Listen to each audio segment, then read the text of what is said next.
మాట్లాడావంటే చంపేస్తాను.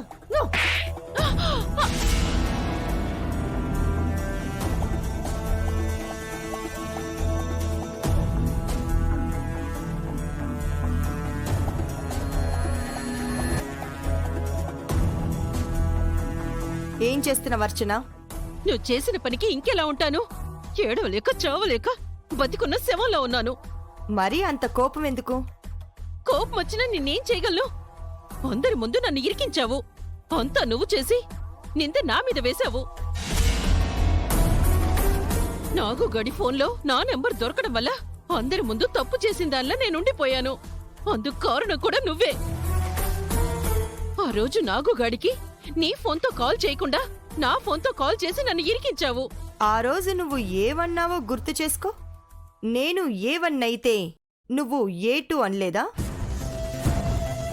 నాతో పాటు నిన్ను కూడా గౌరవించాలి అని నాగుతో చెప్పలేదా? ఈ రోజు ఇలా జరుగుతుందని ఆ రోజు నాకేం తెలుసు? అయినా నాతో పాటు నీ గురించి కూడా అందరికీ తెలియాలి కదా. తెలిసుండేది. నేను నాగు నెంబర్ అటెండ్ చేసుంటే. హ, నా టైం బాగుండి ఆ టైంకి జన వచ్చి నన్ను ఆపాడు. లేకపోతే ఈ రోజు ఇద్దరం ఇంట్లో నుంచి వెళ్లిపోవాల్సి వచ్చేది. అంతవరకు నువ్వెందుకు తెచ్చుకుంటావు? అప్పుడు కూడా ఏదో ఒకటి చేసి నన్ను ఇరికించి నువ్వు ఎస్కేప్ అయిపోతావు.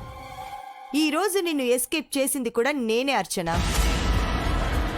నిన్ను ఎవరూ బయటికి పంపించకూడదని అందరి ముందు నేను ఓవర్ యాక్షన్ చేసి రామ్ చేతే నిన్ను ఈ ఇంట్లో ఉండేటట్టు చేశాను. నువ్వు చేసిన ఓవర్ యాక్షన్ వల్లేం కాదు.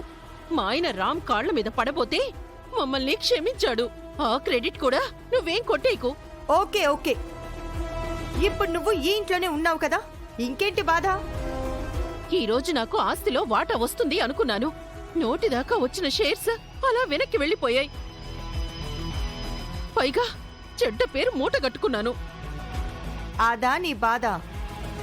షేర్స్ రాలేదని ఫీల్ అవ్వకు. నీకు ఎప్పుడు డబ్బు అవసరమైనా నేనిస్తాను. అంటే డబ్బుల కోసం నీ దగ్గర నన్ను చేయి చాపమంటున్నావా? అక్క దగ్గర చెల్లి తగ్గితే తప్పే ఉంది. నేను నిన్ను అక్కలాగే చూస్తున్నాను. నువ్వే నన్ను చెల్లిలా చూడట్లేదు. అలా అనుకోవద్దు. నువ్వు నా తోడబుట్టకపోయినా నా చెల్లెలివే. నీకు నేనున్నాను. ఎప్పుడు ఎంత డబ్బు కావాలన్నా ఇస్తాను. అసలు ఆ సీత అడ్డు పడకపోతే ఈ పాటికి రామ్ షేర్స్లో సగం నీకు వచ్చేవి. సీత కొత్తగా ఏం అడ్డుపడలేదుగా. ప్రతిసారి ఇలాగే ఏదో ఒకటి చేస్తుంది.